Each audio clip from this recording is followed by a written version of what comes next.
Vamos falar de misticismo e devoção moderna.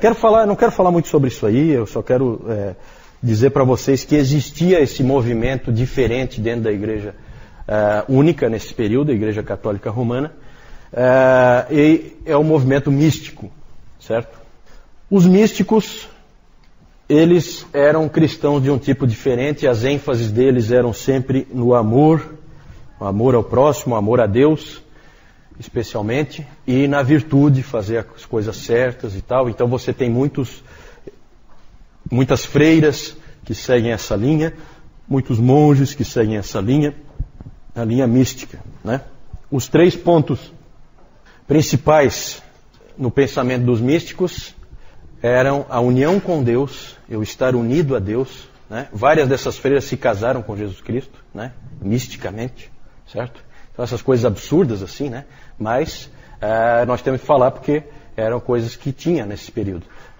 União com Deus, o amor a Cristo e a negação de si mesmo eram pontos importantes para esses místicos, certo? E o conhecimento para eles era sempre uma coisa não tão importante e muitas vezes prejudicial. Na verdade, aqui aparece um pouco de reação ao escolasticismo. E reações sempre são desequilibradas, né? Vamos falar de alguns místicos, não vou falar deles não, eu só vou citar rapidamente só para vocês, quando virem os nomes em algum lugar, vocês lembrarem que já viram aquele nome. Johannes Meister Eckhart, pelo nome já dá para ver que é um alemão, século 13 e 14. O Dr. Calhoun diz que ele tem um livro, Os Sermões de Meister Eckhart, e ele disse que ele sempre tenta ler algum desses sermões, né? Só que ele nunca conseguiu entender nenhum, né? Então é tudo assim, sabe aquela viagem que o indivíduo fica falando, né? A gente usa hoje em dia a gíria, né? O cara está viajando. É isso aí que esses caras fazem quando escrevem, né? E esse Eckhart daí é especialista nisso. Vou ler para vocês uma frase dele, só para vocês terem uma ideia. Uma pulga, na medida em que ela está em Deus, é por si mesma maior do que o maior anjo. Portanto, em Deus, todas as coisas são iguais e são o próprio Deus. Inclusive, ele se complicou, porque esse tipo de frase aí cheira a quê? Cheira a panteísmo, né? Então, a igreja começou a ver nele uma certa heresia e coisa, ele foi obrigado a se retratar. E dizer, não é isso, não foi isso que eu quis dizer, né? Aquela coisa. Então é complicado, né? Mas é um sujeito esquisito esse aí, mas é um sujeito bastante conhecido, né? Esse Meister aí, na verdade, não é do nome dele, não, é mestre, né? Como os seguidores dele chamavam ele. Esse Walter Hilton, não vou falar nada sobre ele, mas ele escreveu um livro importante para os místicos que se chama A Escada da Perfeição. Os místicos adoram a ideia de uma escada, de passos que você tem que seguir para o teu aperfeiçoamento espiritual. Então ele tinha esse livro, A Escada da Perfeição. A Juliana de Norwich, ela é a primeira mulher a escrever um livro em inglês. Inclusive é estranho porque esse nome Juliano não era usado para mulheres. Então, na verdade, o que se acha hoje é que esse nome não é o nome dela. Que ela ficava próxima à igreja de São Juliano e por isso ela ficou com esse nome, com o nome dele, né? Ela é inglesa, foi inglesa, ela era uma freira beneditina, ela se tornou uma ancorista. Sabe o que é uma ancorista? É uma pessoa que fica enclausurada numa igreja, então ela é feito um quarto para ela, com uma janelinha que dá para dentro da igreja, que é por onde ela pode se confessar, esse tipo de coisa, e uma janelinha que fica para fora da igreja, que é onde o povo vem conversar com ela, se aconselhar, né? É uma psicóloga é uma psicóloga do século XV, né? 14, 15, certo? Então o povo ia lá e falava com ela. Ela escreveu um livro, As Revelações do Amor Divino. As Revelações do Amor Divino. E revelações aí é isso mesmo, revelações. Porque ela alegava que ela teve 16 revelações da parte do próprio Cristo.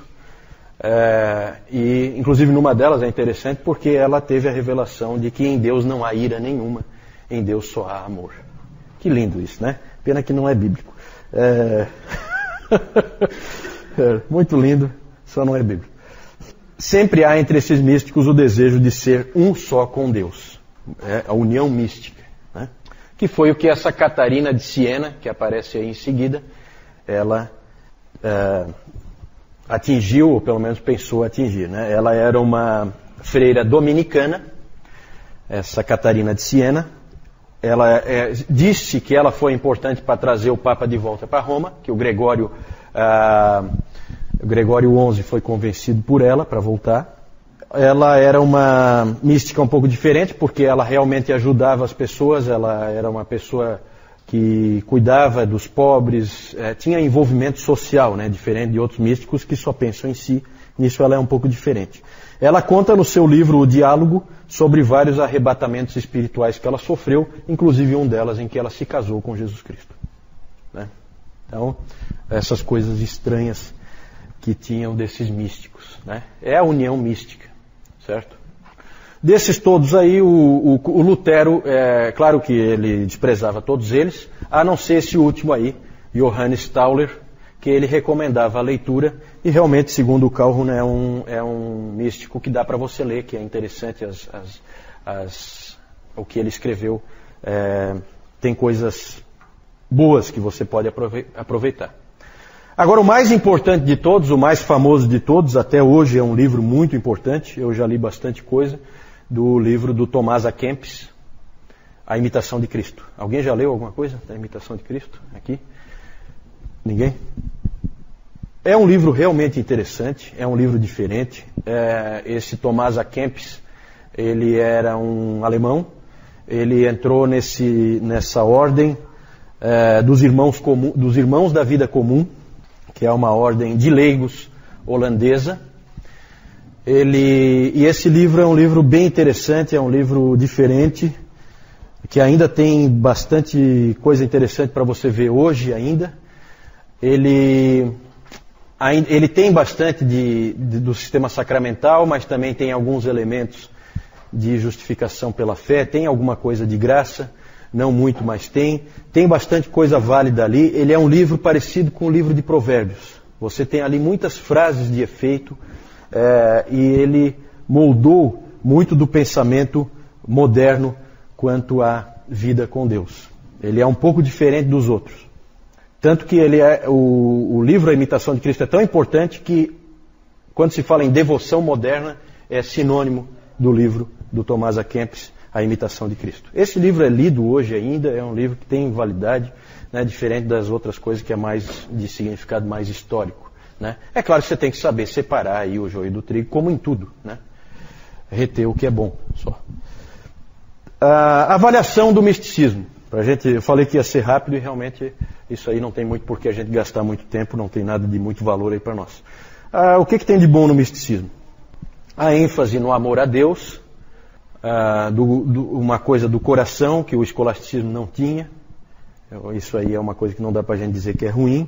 A quietude, a humildade, tudo isso eles tinham. A ideia de você se diminuir, né? Tudo isso aí são coisas que você pode ver nesses místicos que são coisas de valor. Por outro lado, aspectos ruins são o extremo individualismo, né? Porque a pessoa realmente pensa nela, uma tendência forte de justificação pelas obras, e essa ênfase em experiência e sentimento em vez da palavra de Deus. Né? Então essas experiências, arrebatamentos e não sei o que, tudo isso aí são coisas perigosas, principalmente quando depois você escreve livros dando autoridade para aquilo ali. Né?